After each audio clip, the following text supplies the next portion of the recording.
Moi, je suis un jeune révolté un peu cliché. Et comme tous les jeunes révoltés un peu clichés, j'écoute des musiques au message engagé. Des morceaux qui me marquent et influencent ma façon de penser. Pourtant, malgré cette immersion dans les chansons de rébellion, je me retrouve toujours irrémédiablement simplement assis sur mon canapé. La musique a toujours été plus qu'un simple divertissement. Elle a marqué des révolutions, défié des pouvoirs, donné des voix à des générations entières.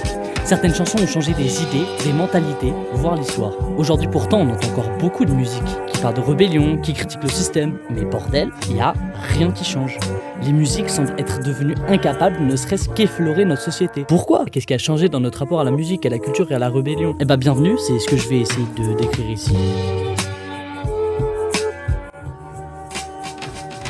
T'es autour d'un feu un soir de 1360. T'ouvres les yeux dans une grange enfumée. Et là, un vieux se met à chanter. Et tout le monde reprend son refrain. Derrière ces mots simples se glissent des piques contre le seigneur, des plaintes sur la famine. Cette scène n'a rien d'exceptionnel. Depuis toujours, la musique sert à dire ce que la société interdit de crier. Dans les premiers chants folkloriques qui nous sont parvenus, on retrouve déjà des critiques des conditions de vie, du pouvoir en place et de l'injustice sociale. Comme si c'était dans les racines du principe même de musique, voire ici de musique construite collectivement, de proposer une critique. Et cela n'a fait qu'évoluer avec son temps. Et si tu réouvres les yeux dans un champ de coton du Mississippi près de 600 ans plus tard, tu seras toujours autour du même feu, transmettant cette même souffrance et ce même espoir face à l'oppression. Car oui, les deux sont des formes de transmission douce et de révolte face au système. Après, il faut dire qu'à ces époques, la musique n'est pas encore pensée comme une arme. Elle rythmait simplement la vie collective, et de toute façon, c'est des sociétés où la censure étouffe complètement les cris. Il est impossible de diffuser massivement des chants. Tout ça va changer au XXe siècle. Les barrières matérielles tombent, la radio, le disque, puis la télévision font circuler des sons qu'on entendait jusqu'ici à l'échelle d'un village ou d'un champ à la limite.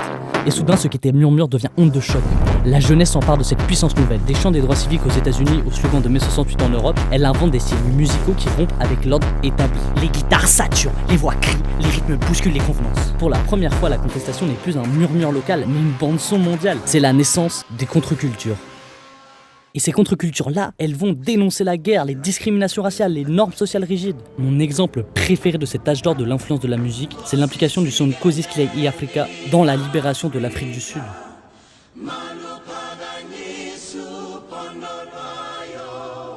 C'est un son qui a été composé à la fin du 19e siècle, comme une prière de bénédiction à l'Afrique. Au début, elle est protégée par son aura sacrée et elle n'est pas interdite parce que, évidemment, on peut pas toucher à la religion dans un pays ultra religieux. Bon, par contre, des décennies plus tard, quand elle est reprise par les principaux mouvements de libération de l'Afrique du Sud, là, forcément, la religion, ils en ont plus rien à faire. Ils vont tout simplement la banne. Mais c'est trop tard, elle est traduite dans plein de langues et se diffuse dans toute l'Afrique. Ce son, il a donné une force morale et émotionnelle aux militants. Après la fin de l'apartheid en 1994, Nkosi Africa a été intégrée à l'hymne national de l'Afrique du Sud, aux côtés de la version afrikaner déjà en place, scellant la stratégie de réconciliation du pays. Et en vrai, sans ce chant, il est probable que les communautés non blanches auraient eu bien plus de mal à se retrouver et à s'unir dans leur combat commun. Et en fin de compte, cette innocence prière religieuse a probablement contribué à accélérer la fin de l'un des plus grands crimes contre l'humanité. Et puis le silence, les pages se tournent, les grandes marches s'effacent. Aujourd'hui, les mêmes refrains résonnent dans nos écouteurs, mais ils ne font plus trembler le monde. Mais alors, bordel, pourquoi et quand s'est fait cette rupture ? La première chose qui saute aux yeux, c'est que ce qui a évolué dans la musique, ce n'est pas tant ce qu'elle dit, mais la manière dont on l'écoute. La musique est devenue individuelle, on a des écouteurs pour en écouter partout, tout seul, on peut écouter 100 albums en 1 heure, 500 albums au quotidien. La musique est devenue infinie et forcément, ça diminue son impact fédérateur. On se retrouve dans un monde musical où il y a des millions de niches qui marchent un peu toutes à leur manière. Et c'est en fait le revers du fait que la musique est devenue ultra simple à faire. Pour un PC, FL craqué, c'est parti. Et ça, c'est positif, ça a pour effet de réduire considérablement les chances d'être réellement remarqué, surtout lorsqu'on cherche à proposer une musique plus complexe qui exige du temps et de l'attention afin d'être pleinement appréciée. Et même si vous percez, il y a de fortes chances de ne briller que 2 semaines sur TikTok avant de retomber dans l'oubli.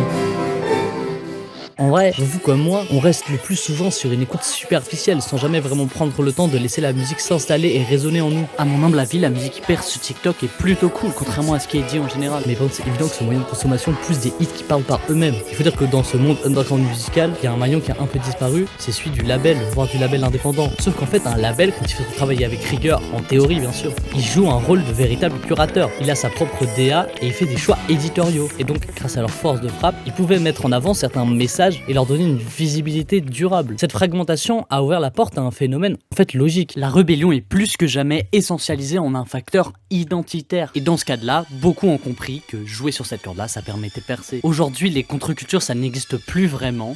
On est passé à l'ère des micro-trends globales. Et j'ai un exemple qui illustre bien tout cela, vous me connaissez, ça parlera de rap. Qui se rappelle de No Passaran ? Vous savez, le son avec plein de gros noms du rap.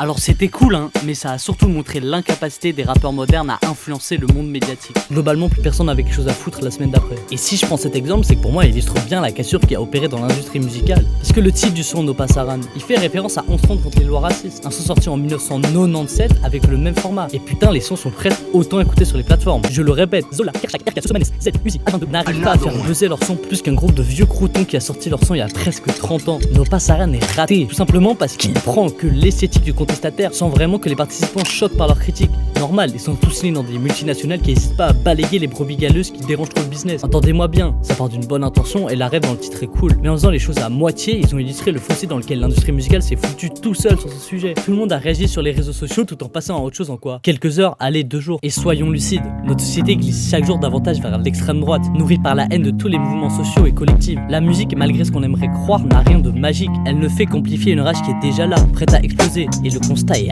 amer. Une partie de la population s'enfonce dans l'extrême droite, l'autre s'abandonne à une indifférence politique totale. Pendant ce temps, nos structures collectives s'effondrent, syndicats affaiblis, mouvements ouvriers disparus, solidarité brisée.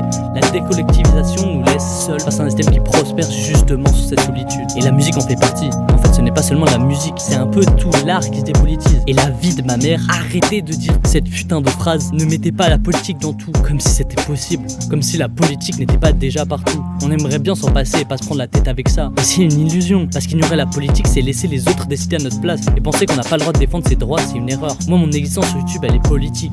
Si j'ai des vacances pour écrire, un ordinateur pour monter une plateforme libre où je peux dire ce que je veux, c'est grâce à ce combat politique. Alors c'est fini, parce que tout est perdu.